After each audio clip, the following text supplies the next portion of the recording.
anasema Allah subhanahu wa ta'ala, wama alhayatu dunya illa mataul ghurur, haikuwa hii dunia illa ni mapito. बिस्मिल्लाहिर्रहमानिर्रहीम। अस्सलामु अलैकुम वरहमतुल्लाहि वबरकातुहू।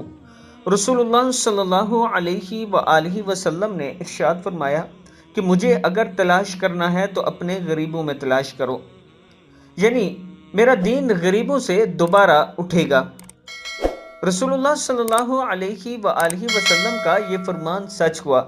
दोस्तों, अफ्रीका के लोग इंतहाई गरीब लोग हैं, लेकिन इस्लाम और कुरान से इस कदर प्यार करते हैं कि वो अपने बच्चों को कुरान पाक इंतहाई शौक से पढ़ाते हैं, अपने बच्चों को इस्लाम की तालीम इंतहाई शौक से देते हैं। आप दोस्त इस वीडियो में भी एक अफ्रीकन बच्चे को देख सकते हैं कि कैसे ये तकरीर कर रहा है और रसूलुल्लाह सल्लल्लाहु अलैहि वसल्लम की अहादीस मुबारक सुना रहा है और कुरान पाक की आयत बयान कर रहा है।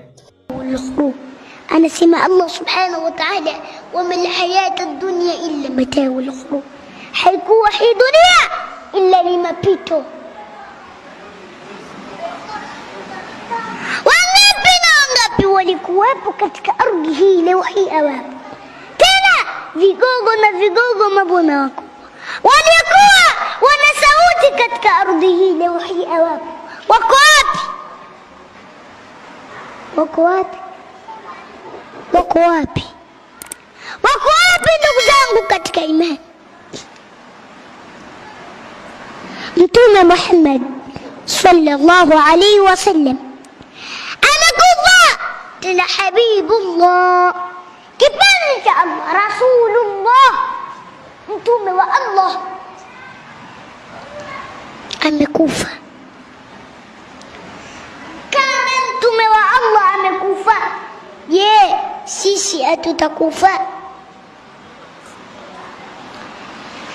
Nijibuni, je, sisi hatutakufa?